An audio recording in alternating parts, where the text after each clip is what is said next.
पलक राउत आजाद राउत एठाकु आस कुआडे जाउछ खेलिबाकू जाउछु। एबे सारा विश्व रे कोरोना महामारी सारा विश्व को आक्रांत करिछि। आमे बाहर को बाहरिबा नाही ओ घरे रही पाठ पढ़िबा। आमे आगो क्लास रे मराठी भाषा विषय रे पढ़िदिला केमिति लागिला? भलो लागिला। आजी पढ़िबा की नाही? पढ़िबा बस आमे आजी पढ़िबा।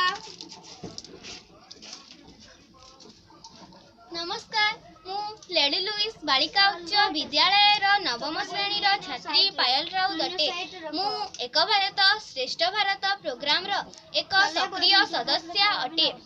जिला शिक्षा अधिकारी पत्र अनुसार एही साप्ताहिक कार्यक्रम तृतीय सप्ताह अवसर में मु महाराष्ट्र राज्य उपर आधारित केतोटी साधारण ज्ञान उपर आलोकपात करिबी ओ मोर भाई भौणी मानकु महाराष्ट्र राज्य विषय किछि अधिक पढ़ाइबाकू चाहिबी। प्रश्न नंबर 1, केउ नदीटी महाराष्ट्र राज्यर लंबा नदी अटे? गोदावरी। क्लैपिंग करा। Thank you. केउ भाषा महाराष्ट्र राष्ट्रभाषा अटे? मराठी। क्लैपिंग करा। महाराष्ट्र प्रथम मुख्यमंत्री किए थिले?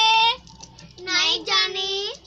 सुनो, महाराष्ट्र प्रथम मुख्यमंत्री थिले जसवंत राव चौहान। 4 नंबर क्वेश्चन, महाराष्ट्र रे केतोटी जिल्ला अछि? 36। ठीक उत्तर। क्लैपिंग करा। केउ पक्षी महाराष्ट्र राष्ट्र पक्षी अटे? पारा। क्लैपिंग करा। केउ वृक्ष महाराष्ट्र राष्ट्र वृक्ष अटे? नहीं जाने। आम। हां, क्लैपिंग करा। चॉकलेट ना फिर का कहलू वो। धन्यवाद।